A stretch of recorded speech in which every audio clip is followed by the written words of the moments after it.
To assess the claim by Nigerian President Bola Tinubu on corruption, and him saying that he has largely eliminated corruption in the country.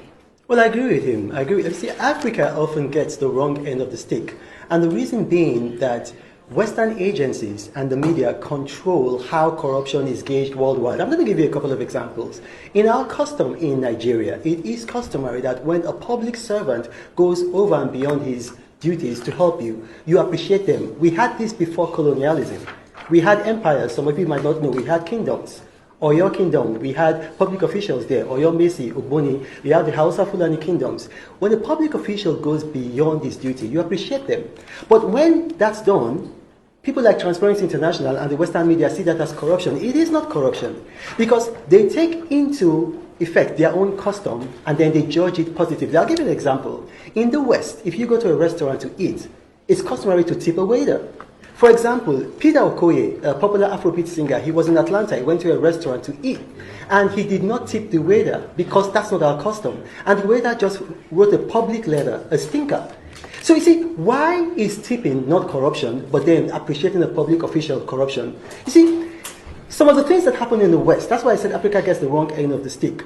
Jean-Christophe Mitterrand, in France, he collected $2 million bribe. He was his father's advisor. Right there, that's nepotism. Such a thing cannot happen in Nigeria. Mark Thatcher went with his mother to Oman, and his mother introduced him to Omani businessmen as a businessman from England with which they could do business with. That is conflict of interest. It cannot happen in Nigeria. Look at in the United States. Neil Bush was involved in the S&L, the Savings and Loans Silverado scheme. That can't happen in Nigeria. Recently, Hunter Biden collecting monies from officials in Ukraine, from officials charged with fraud in China. It cannot. In Nigeria, we've got the son of the president, Seyi Tinubu.